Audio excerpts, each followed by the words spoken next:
السلام عليكم ورحمة الله وبركاته. الحمد لله رب العالمين والصلاة والسلام على أشرف الأنبياء والمرسلين نبينا محمد وعلى آله وأصحابه أجمعين. أما بعد،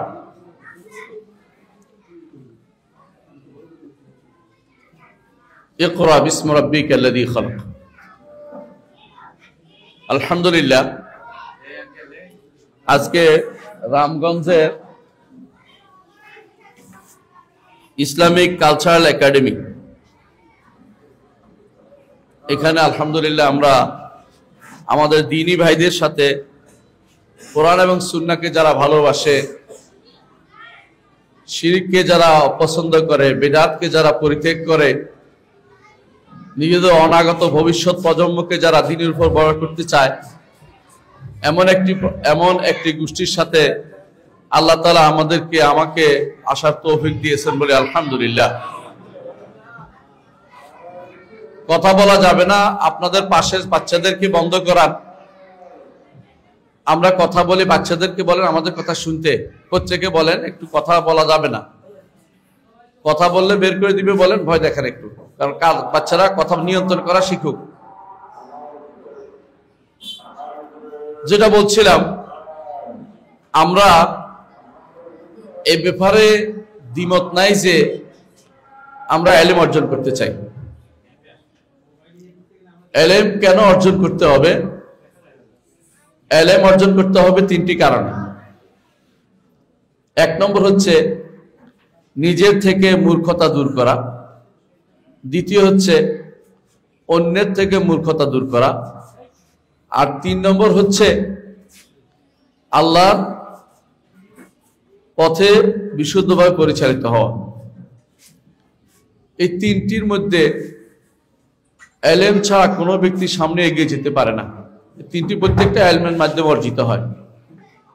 সুতরাং জ্ঞান অর্জন করতেই হবে, জ্ঞান অর্জন করতেই হবে, জ্ঞান অর্জন কোনো বিকল্প নাই। মুহাম্মদুর রাসূলুল্লাহ সাল্লাল্লাহু আলাইহি ওয়াসাল্লাম তিনি বলেছেন, তালাবুল ইলমি ফরিদাতুন আলা কুল্লি মুসলিম।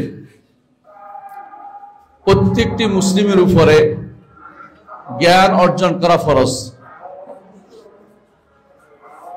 এই জ্ঞান অর্জন করা বলতে ওই জ্ঞানটিকে বোঝানো হয়েছে যে জ্ঞানটি আপনাকে আল্লাহ সম্পর্কে জানাবে। যে জ্ঞান আল্লাহ সম্পর্কে জানাবে সেই জ্ঞান অর্জন করতে হবে। যে জ্ঞান আল্লাহ সম্পর্কে আপনাকে জানাবে না, সেই জ্ঞান অর্জন করে কোনো লাভ নেই। আল্লাহ সম্পর্কে জানতে হবে। আল্লাহ সম্পর্কে কিভাবে জানবেন? আল্লাহর সত্তা জানতে হবে, আল্লাহর কর্ম সম্পর্কে জানতে হবে, আল্লাহর নাম জানতে হবে, আল্লাহর গুণ জানতে হবে, আল্লাহর অধিকার জানতে হবে। পাঁচটা জিনিসের কথা বলেছি। প্রতিদিন পাঁচটা জিনিস নিয়ে চিন্তা করুন, আজকের দিনে আমি আল্লাহ সম্পর্কে কতটুকু জানতে পেরেছি। এই জ্ঞান যদি আপনি ভালো করে জানতে পারেন, তাহলে প্রশ্নের উত্তর দিতে পারবেন কবরে। মান রব্বুকা যখন বলা হবে, আপনি বলতে পারবেন রব্বি আল্লাহ। আর যদি এই জ্ঞান না জানি, প্রশ্নের উত্তর দিতে পারবো না। এই জ্ঞান জানলে রাসূল সম্পর্কে জানতে পারবেন। এই জ্ঞান যদি আপনি রাখেন, তাহলে ইসলাম সম্পর্কে জানতে পারবেন। যে তিনটি প্রশ্ন কবরে করা হবে, এই তিনটি প্রশ্নের ইলমের দুনিয়াতে আপনাকে জানতে হচ্ছে সবচেয়ে বেশি।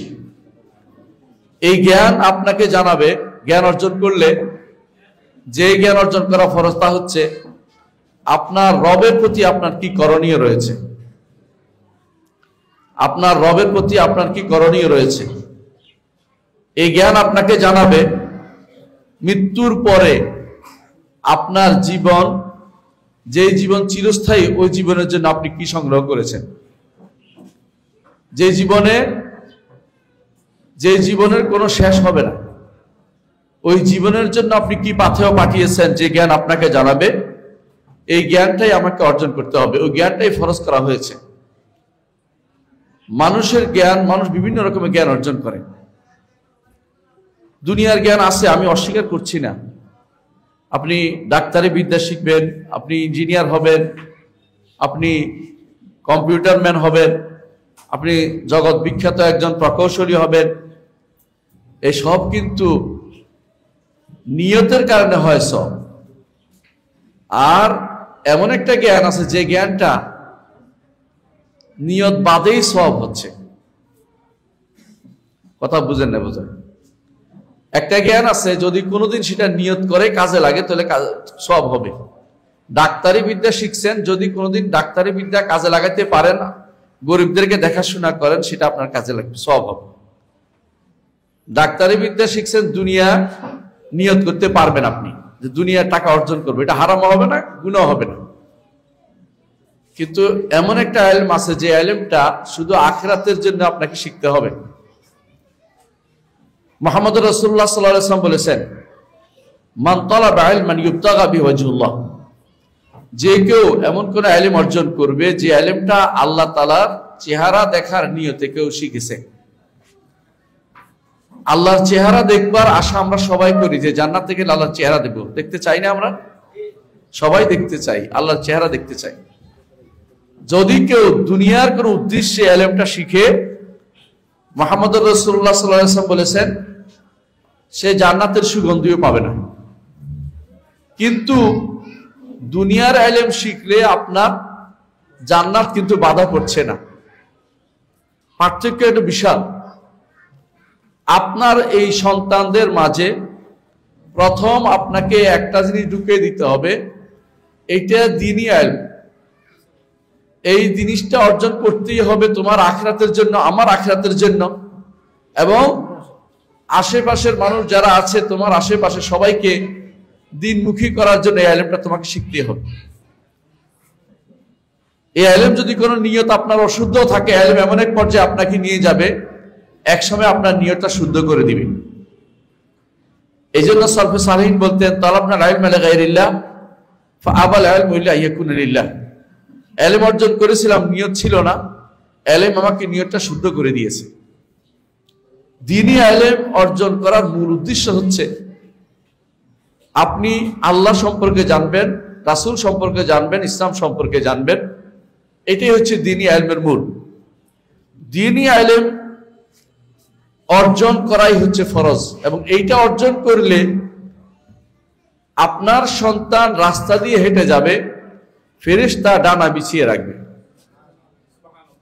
এবং আপনার সন্তান হাঁটবে, তার জন্য দোয়া করবে, একটা পিঁপড়া তার গর্ত থেকে দোয়া করবে, একটা মাছ পানি থেকে আপনার সন্তানের জন্য দোয়া করবে, ফেরেশতা দোয়া করবে আপনার সন্তানের জন্য।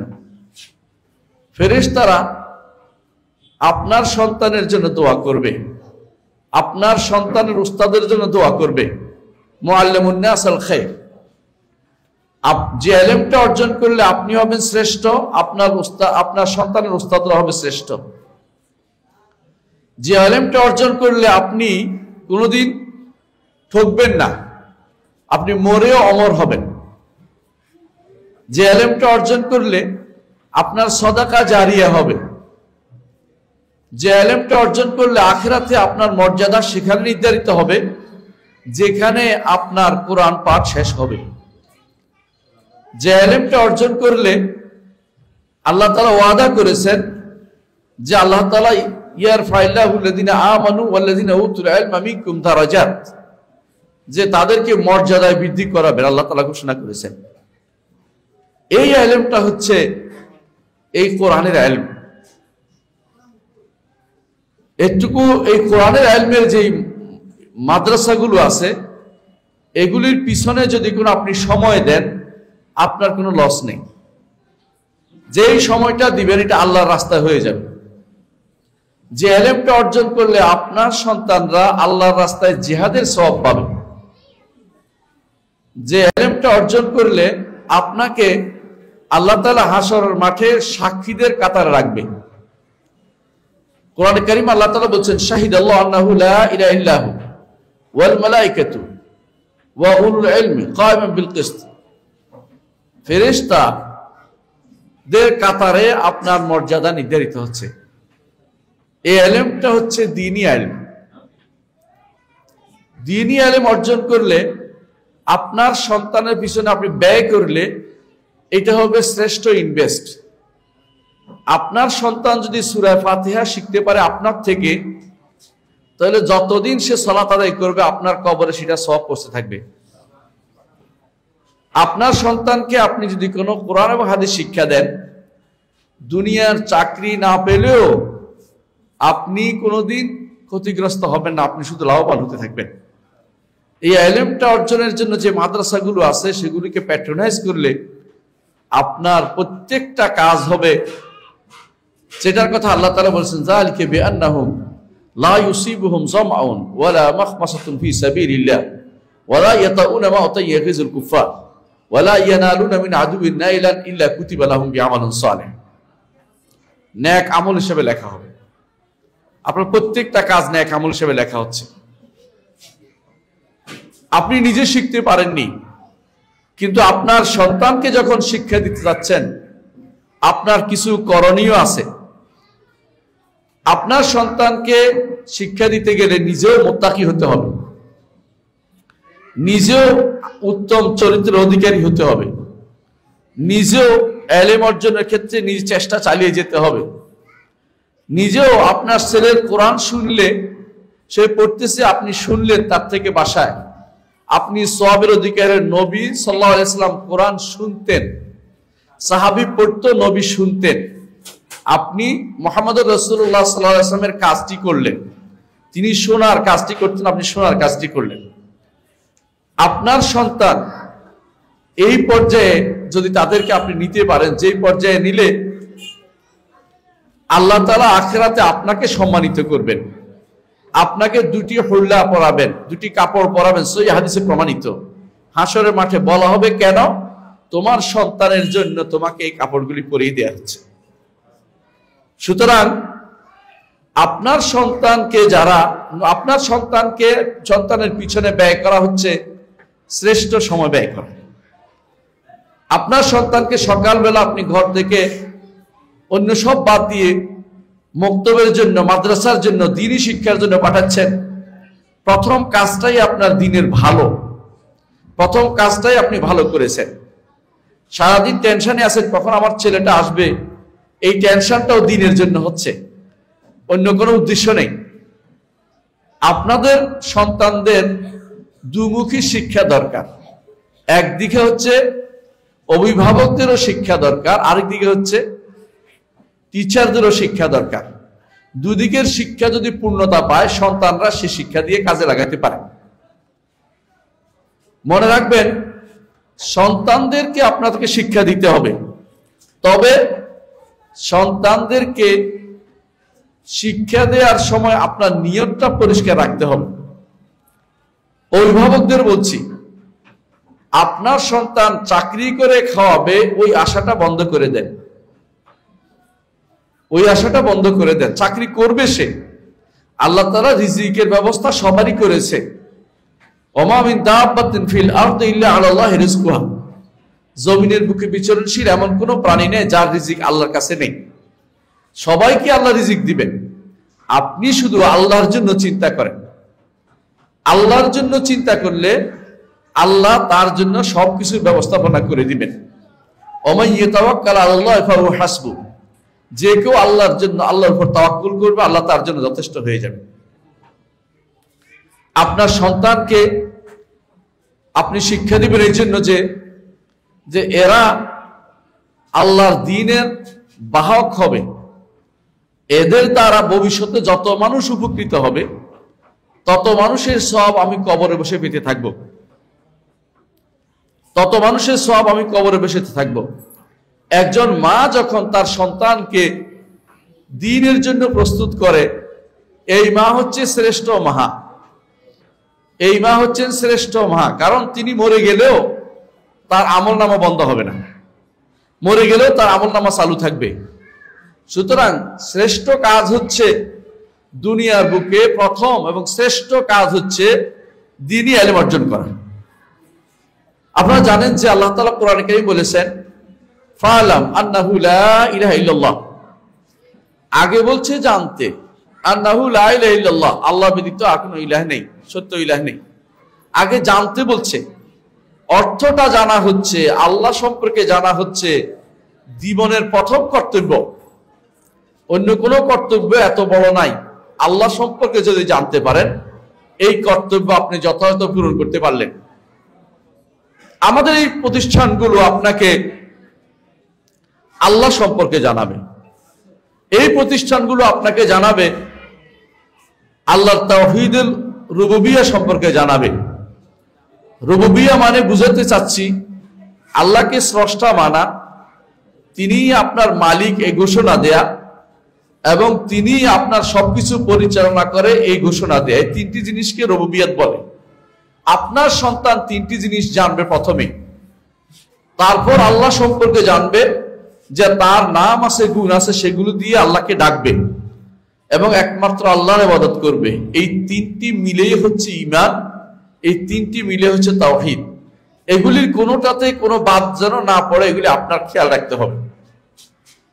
যেই ব্যক্তি এই তিনটার কোনোটি জানেনি, সেই ব্যক্তি এখনো ঈমানদার হতে পারে নাই, সেই ব্যক্তি মুসলিম হতে পারেনি। মুসলিম হতে হলে প্রথম শর্তই হচ্ছে এই তিনটি জিনিস জানতে হবে, আল্লাহকে রব মানতে হবে, আল্লাহর নাম ও গুণ সম্পর্কে জানতে হবে, এবং একমাত্র আল্লাহর ইবাদত করতে হবে। এই তিনটি জিনিস না জেনে আপনি যদি কোনো দুনিয়ার বড় ডক্টর হন, আপনার ডক্টরের মূল্য আল্লাহর কাছে 2 পয়সাও নেই। যত বড়ই আমরা হই না কেন, যদি আল্লাহর সম্পর্কে না জানি তো কোনো মূল্য নেই। আপনি জানবেন এই প্রতিষ্ঠানগুলোতে, আপনি জানবেন দুনিয়াতে আল্লাহর বিধান কিভাবে প্রবর্তন করতে হয়, আল্লাহর বিধান কি, আল্লাহর শরীয়ত কি, এটা আপনাকে এই প্রতিষ্ঠানগুলো জানাবে। শুধু এই প্রতিষ্ঠানগুলো আমাদের জন্য আল্লাহর পক্ষ থেকে বড় নেয়ামত।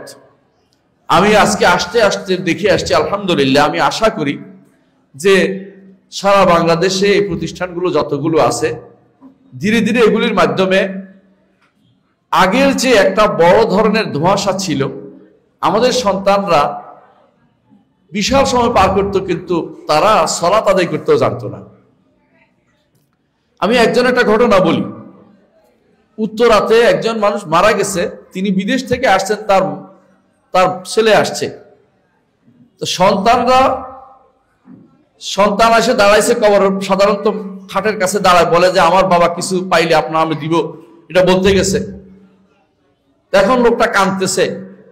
তো যিনি ইমাম ছিলেন, তিনি বলছে আপনি কাঁদছেন কেন? বলে কাঁদছি এই জন্য যে আমার বাবা আমাকে অনেক কিছু শিখাইছে, আমি বিদেশ থেকে চলেও আসছি, এতটুকু ক্ষমতা আমি রাখি, কিন্তু আমি আমার বাবার জানাজা কিভাবে পড়তে হবে এটা তো কোনোদিন শিখি নাই। আমি এত কিছু হয়েছি, বাবার জানাজা কিভাবে দিতে হবে এটা আমি শিখি নাই। আপনি বিশ্বাস করেন, আমাদের শাসকবর্গ, আমাদের যারা ক্ষমতাসীন আছেন, আগেও ছিলেন, এখনো আছেন, ভবিষ্যতেও আসবেন, এমন কিছু প্রজন্ম আমরা তৈরি করেছিলাম কিছু বছর আগ থেকে, যারা জানাজার সালাত জানে না, যাদেরকে জানাজার মাঠে বানোয়াট নিয়ত শিক্ষা দিতে হয়, যাদেরকে বানোয়াট নিয়ত শিক্ষা দিতে হয়, এমন একটি প্রজন্ম আমরা তৈরি করেছি। হুজুর নিয়তটা বলে দেন। আপনারা জানেন যে নিয়তটা লাগে না, কিন্তু হুজুরের নিয়ত শিখাই দিচ্ছে। কোনোদিন বলে নাই যে মনে মনে বলেন, এটা শিক্ষা দেওয়ার মতো সাহস হুজুরের হয় না। আপনাদের সন্তানরা এখনো এমন সব মাদ্রাসায় পড়ে, এমন সব প্রতিষ্ঠানে পড়তেছে, আপনাদের না, আপনাদের ভাইদের, বন্ধুদের, যেখানে এখনো নাওয়াইতুয়ান শিক্ষা দিচ্ছে, যেখানে এখনো ফার্সি কবিতা দিয়ে দলিল দেয়া হচ্ছে, যেখানে এখনো সর্বেসর্বাদ শিক্ষা দিচ্ছে, যেখানে একমাত্র আল্লাহর ইবাদত করতে হবে শিক্ষা দেয়া হচ্ছে না, যেখানে ওসিলা শিক্ষা দেয়া হচ্ছে, যেখানে পীর আউলিয়াদের সম্মানের নাম করে সে কবরগুলোকে পূজার ব্যবস্থাপনা করছে, যেখানে ইসলামী ঐক্যের নাম করে বেদাতি ফেরকাগুলোর সাথে ইসলামকে এক করে ফেলা হচ্ছে, এরকম শিক্ষা প্রতিষ্ঠান আপনাদের আশেপাশে এখনো প্রচুর রয়ে গেছে। সেগুলোর বিরুদ্ধে কথা আপনি বলতে পারবেন না। দুর্ভাগ্যবশত আপনার সন্তান যদি কোনো ভবিষ্যতে ওই জায়গায় যাইতে না পারে, তো এইরকম লোকেরাই সেখানে যাবে যারা সাধারণ বিভিন্ন প্রতিষ্ঠান থেকে পড়ে সেখানে চলে গেছে। ওরাই আবার দেশ শাসনের কাজে হাত দিবে। আপনি আমি কিন্তু ক্ষতিগ্রস্ত হব। আমরা এই প্রতিষ্ঠানগুলোর মাধ্যমে আর নাওয়াতুল উলা বলে এটাকে প্রথম বীজটা বপন করতে পেরেছি তাওহীদের উপর, প্রথম বীজটা ঈমানের উপর তৈরি করতে পেরেছি। কিন্তু পরবর্তী কাজটাও কিন্তু আপনাকে করতে হবে। সেটার জন্য ইউনিভার্সিটি পর্যায়ে কাজ হওয়া দরকার, মাধ্যমিক উচ্চ মাধ্যমিক লেভেলে প্রচুর পরিমাণে প্রতিষ্ঠান হওয়া দরকার। সমস্যা হয়ে গেছে, একটা লেভেল পর্যন্ত পড়ার পরে আমাদের সন্তানকে আমরা হারিয়ে ফেলি। ওরাই আবার ওই সমস্ত বিভিন্ন সরকারি সুযোগ সুবিধার জন্য সমস্ত প্রতিষ্ঠানে চলে যায়, এবং সেখানে যাওয়ার পরে আমরা আমাদের সন্তানদেরকে আর দ্বীনের উপর ধরে রাখতে পারি না। এটা আমাদের দুর্ভাগ্য। আমরাও বৃদ্ধ বয়সে আশা করি যে আমার সন্তান আমাকে কিছু করে কুলে খাওয়াবে, তাদের একটা চাকরি দরকার, তাদেরকে বিয়ে করানো দরকার, তাদেরকে ওই করানো দরকার। আমি এগুলিকে দুনিয়ার প্রয়োজনটাকে অস্বীকার করছি না, এগুলি দরকার আছে, কিন্তু এর বিকল্প চিন্তা আমাদেরই করতে হবে যে এমন কি ব্যবস্থাপনা আছে যে কারণে আমার সন্তান হারিয়ে যাবে না, দ্বীনের উপরে বড় হবে, এবং আমার সন্তান সর্বোচ্চ ডিগ্রি নিবে, দ্বীনের উপরে নিতে পারবে। আজকে এলেম হয়ে গেছে সবই কমার্শিয়াল, জ্ঞান বলতে কমার্শিয়াল হয়ে গেছে। আপনি আশ্চর্য হবেন, দ্বীনি ইলমকে বলা হচ্ছে দ্বীনি ইলমকে বলা হচ্ছে যে শুধুমাত্র এগুলিকে মানবিক জ্ঞান বলা হচ্ছে বা আর্টস বলা হচ্ছে। খেয়াল করেন জিনিসটা। আর যেগুলো আধুনিক যে সমস্ত জ্ঞান আছে এগুলির নাম দিচ্ছে উলুম, এগুলি হচ্ছে ইলম। মানে ইলমের জায়গাটা বদলে গেছে ভাই। তারা ওইটার নাম দিচ্ছে, আরবি করলে ওইটা ইলম বলতে বোঝায় বিজ্ঞান শিক্ষা। বিজ্ঞান শিক্ষা আমি অস্বীকার করছি না, প্রয়োজন আছে, প্রয়োজন যতটুকুই, এর বেশি কিন্তু আপনি ব্যবহার করতে পারেন না। বেশি ব্যবহার করলে দ্বীনের বিরুদ্ধে চলে গেলে ওই বিজ্ঞান আমাদের দরকার নাই, ওই বিজ্ঞান দিয়ে আমার কোনো উপকার নাই, ওই বিজ্ঞান আমার ক্ষতির কারণ হবে। আবার এমন সব ইউনিভার্সিটিগুলোতে এমন সব সাবজেক্ট খোলা আছে, আপনার সন্তান সেখানে পড়ার পরে নাস্তিক হবে তার কোনো পথ থাকবে না। আপনি যাকে যতই শিক্ষা দিয়েছেন ছোট কালে যে আল্লাহ আমার রব, রাসূল আমার নবী, ইসলাম আমার দ্বীন, বড় হলে সে যখন ওই সমস্ত সাবজেক্টে পড়বে আপনার সন্তান এগুলিকে হাস্যকর মনে করবে, তখন সে ঈমান হারা হয়ে যাবে, আপনি তার কিছুই করতে পারবেন না। আপনার সন্তানদেরকে আপনি আল্লাহ এবং রাসূল মুখী এখন করে যাচ্ছেন, এটা যেন ধরে রাখতে পারেন, এইটা আপনার আমার দায়িত্বের ভিতরে পড়ে।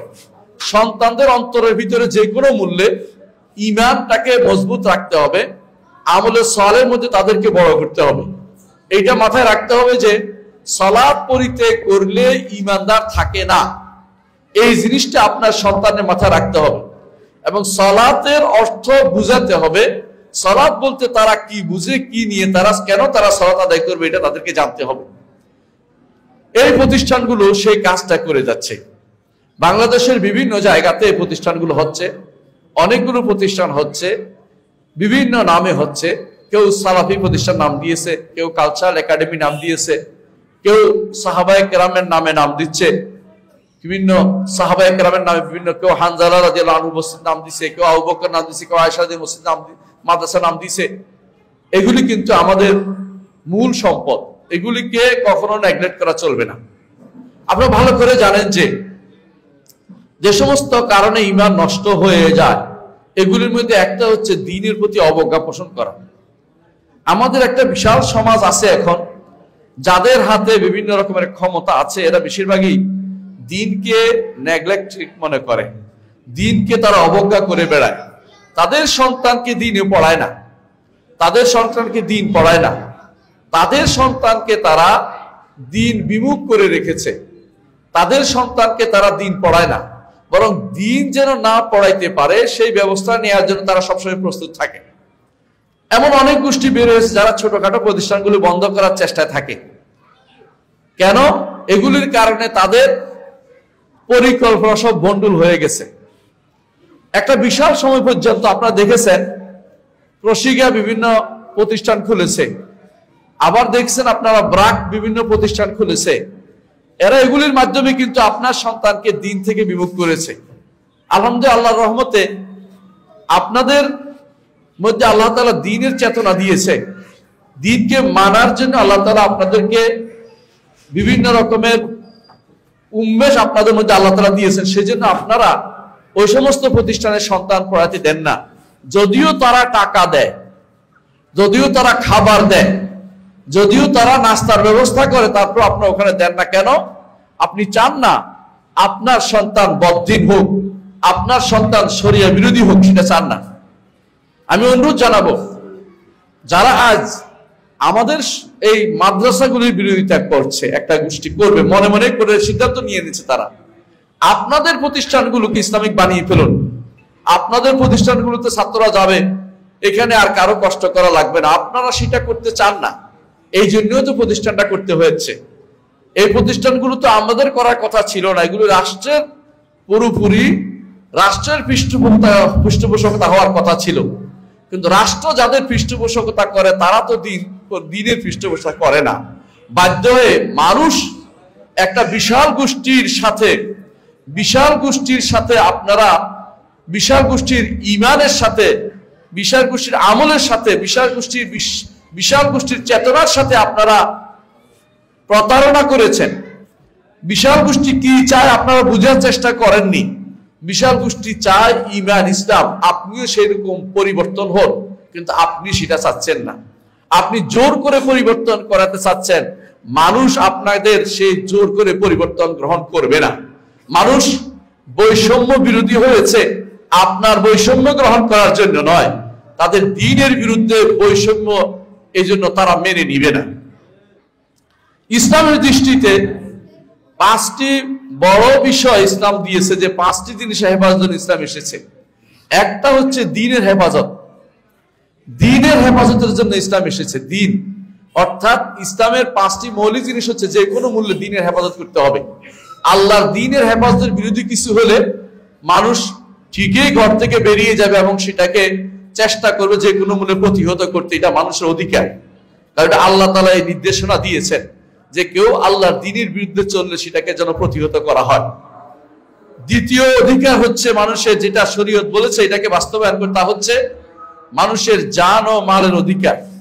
মানুষের জানের অধিকার, জান হেফাজতের অধিকার ইসলামের গ্যারান্টি দিয়েছে, অন্য কোনো বিধানের গ্যারান্টি দেয়নি। ইসলামকে আপনাকে পড়তে হবে। সম্পদের হেফাজতের অধিকার ইসলাম ব্যবস্থাপনা করেছে, ইসলামকে সেজন্য পড়তে হবে। বিবেকের হেফাজতের অধিকার ইসলাম শুধুমাত্র দিক নির্দেশনা দিয়েছে, আর কেউ সেই দিক নির্দেশনা দেয়নি। এই জন্য ইসলাম বিবেক বিরোধী কিছু, বিবেকে নষ্ট করে কিছু করলে তাকে সেখানে ব্যত্রাঘাতের ব্যবস্থাপনা রেখেছে, সেটাও আপনাকে দেখতে হবে। সম্পদ চুরি করলে তাকে হাত কাটার ব্যবস্থাপনা ইসলামে রেখেছে, যাতে করে চুরি না হয় সে বন্ধের ব্যবস্থা করেছে। ডাকাতি করলে তাকে কঠিন শাস্তি দিয়ে তাকে হত্যা করা পর্যন্ত শরীয়ত অনুমোদন করেছে, কারণ মানুষের এই সম্পদ এবং মালের হেফাজতের দায়িত্ব ইসলাম নিয়েছে। যদি কেউ কাউকে হত্যা করে, ইসলাম সেটা হেফাজতের দায়িত্ব নিয়ে কিসাসকে প্রবর্তন করেছে। অনুরূপভাবে ইসলাম মানুষের নিজের পরিবারের মধ্যে অন্যায় কিছু ঢুকবে এটাকে অনুমোদন করেনি বলেই ইসলাম চায় যে কোনোভাবে ইসলামের মধ্যে কেউ তার পরিবারের মধ্যে অন্যায় ঢুকাতে না পারে। এই জন্য ইসলাম বলেছে যে অবশ্যই কেউ যদি কোনো ব্যভিচার করে তাকে শাস্তি দিতে হবে। এই বিধান আপনি ইসলাম ব্যতীত কোথাও পাবেন না। আপনার সন্তান যদি কোনো সর্বোচ্চ ডিগ্রি নেয়, তারপরেও সে এই বিধানগুলি শিখতে পারবে না যদি না সে ইসলামিক এই প্রতিষ্ঠানগুলিতে পড়ালেখা করে। আজ ইসলামী শিক্ষার যে উন্মেষ ঘটেছে, এই ইসলামী শিক্ষাকে আমি মনে করি প্রত্যেকটি জায়গায় প্রচার প্রসার করতে হবে। এই মাদ্রাসাগুলি এত বেশি পরিমাণে হওয়া দরকার, প্রতি আনাচে কানাচে বাংলাদেশের প্রতিষ্ঠান হওয়া দরকার, যাতে করে এখানে কেউ হাত দিতে গেলে তার হাত নিজেই পুড়ে যায় এবং সে হাত সে বন্ধ করে নিতে সে বাধ্য হয়ে যায় যে আমার এখানে হাত দেওয়ার কোনো অধিকার নেই। আপনারা জানেন যে বাংলাদেশে এমন অনেকগুলো প্রতিষ্ঠান থাকার কারণে আজ এদেরকে মূল্যায়ন করতে বাধ্য হচ্ছে। এই প্রতিষ্ঠানগুলি থাকার কারণে অনেকের মূল্যায়ন হচ্ছে। আপনাদের সন্তানদের যদি কোনো সেরকম অবস্থা তৈরি হয়, আপনারা যদি কোনো প্রতিটি এলাকাতে ঘুরে ফিরে যেখানে মাদ্রাসা নেই সেখানে এরকম সালাফি মাদ্রাসা প্রতিষ্ঠা করতে পারেন, এমন একটা সময় আসবে এই কবরগুলি দূরে সরে যাবে, শিরকি আখড়াগুলি দূরে সরে যাবে এবং ঈমান নিয়ে দেশের মানুষ বসবাস করতে পারবে এবং এদেশের সরকারগুলো তখন ঈমানের কথা বলবে, আমলের কথা বলবে। আপনাকে তখন আর মানবতাবাদের কথা শোনাবে না। আজ তারা এসে শুধু মানবতার কথা শোনায়, তারা এসে শুধুমাত্র আপনাকে কেউ জাতীয়তাবাদের কথা শোনায়, কেউ বা বলে যে আমরা দেশাত্মবোধে আমরা উজ্জীবিত হতে হবে, কেউ বা বলে আমরা মানবতাবাদে দিয়ে আমরা সবকিছু পরিচালনা করব। এগুলি কোনোটাই বিশুদ্ধ নীতি নয়, কারণ ইসলাম হচ্ছে সবচেয়ে বড় মানবিক দিককে বিবেচনা করেছে। ইসলামের চেয়ে মানবিক দিক পৃথিবীতে আর কেউ দেখাতে পারেনি। মুহাম্মদুর রাসূলুল্লাহ সাল্লাল্লাহু আলাইহি ওয়াসাল্লাম বদরের যুদ্ধের পরে যে মানবিকতা দেখিয়েছে, এই নমুনা সারা বিশ্বের সমস্ত মানুষের কাছে আজ প্রশংসিত হয়েছে এবং সেটা নমুনা হিসেবে সারা বিশ্বে উল্লেখিত হয়েছে। সুতরাং কেউ আমাদেরকে নতুন করে কোন রকমের ইজম আমদানি, ইজমের ব্যবস্থাপনা, ইজম শিক্ষাদানের চিন্তা করবেন না। দয়া করে কানাকে হাইকোর্ট দেখানোর চিন্তা করবেন না। আমরা ইসলাম নিয়ে থাকতে চাই। রাসূলুল্লাহ সাল্লাল্লাহু আলাইহি ওয়াসাল্লাম এই জন্য দোয়া করেছেন, আল্লাহ যেন আমাদেরকে ইসলামের উপরে মৃত্যু দেন, ইসলামের উপরে জীবনে রাখেন, ইসলাম নিয়ে আমাদেরকে বসা অবস্থায় থাকি, শোয়া অবস্থায় এবং সর্ব অবস্থায় যেন আমরা ইসলামের উপর থাকি। এইটাই রাসূলুল্লাহ সাল্লাল্লাহু আলাইহি ওয়াসাল্লাম দোয়া করেছে, যেভাবে আমরাও সেইভাবে আমাদের সন্তানদেরকে ইসলামের পরিচালিত করতে চাই এবং এই দেশকে প্রতিটি সেক্টরে ইসলামাইজেশন করতে চাই। এবং সেটা হতে পারে শুধুমাত্র এক ঝাঁক তরুণ যারা শিক্ষিত হয়ে বের হবে, যাদের অন্তরে ঈমান থাকবে এবং যাদের অন্তরে থাকবে মুহাম্মদুর রাসূলুল্লাহ সাল্লাল্লাহু আলাইহি ওয়াসাল্লামের ভালোবাসা, যাদের অন্তরে থাকবে আল্লাহর দ্বীনের প্রতি অকুণ্ঠ ভালোবাসা। যেই ভালোবাসার বিনিময়ে তারা কোনো কিছু ছাড়তে রাজি হবে না। তারা মনে করবে যে দিন, এই দিনকে ভালোবেসে জান দেওয়া আমাদের জন্য কোনো ব্যাপার না। এরকম একটি প্রজন্ম ততক্ষণ পর্যন্ত তৈরি না হবে, ততক্ষণ পর্যন্ত আমরা সফল হতে পারবো না। সেই জন্য আমাদের এই প্রতিষ্ঠানটি, বিশেষ করে এই আজকের যে প্রতিষ্ঠানটি, এখানে কালচারাল একাডেমি হচ্ছে রামগঞ্জ, এরকম বিভিন্ন জায়গাতে এরকম কালচারাল একাডেমি হওয়া দরকার, যার মাধ্যমে বিশুদ্ধ দ্বীন ও আকীদা আমরা শিক্ষা দেব এবং এর মাধ্যমে আমাদের সন্তানদেরকে তৈরি করব। তারা দ্বীনকে ভালোবাসে, যেখানে যায়, পরবর্তী জীবনে, কর্মজীবনে হোক বা চাকরি জীবনে, দেশের বাইরে যেখানে যাক, তাদের অন্তর থেকে দ্বীন সরে যাবে না। দ্বীনকে নিয়েই তারা কবরে যাবে। আখিরাতের বাড়িকে আপনিও এর মাধ্যমে নির্মাণ করবেন, আপনার সন্তান এর মাধ্যমে আখিরাতের বাড়ি নির্মাণ করবে, যেই বাড়ির কোনোদিন ধ্বংস হবে না, যে আখিরাতের জীবনের কোনো শেষ নেই। সেই জীবনের জন্য আপনার আমার প্রস্তুত হওয়া দরকার। আল্লাহ আমাদের তৌফিক দান করুন। ওয়া আখিরু দাওয়ানা আলহামদুলিল্লাহি রাব্বিল আলামিন। আসসালামু আলাইকুম ওয়া রাহমাতুল্লাহি ওয়া বারাকাতুহু।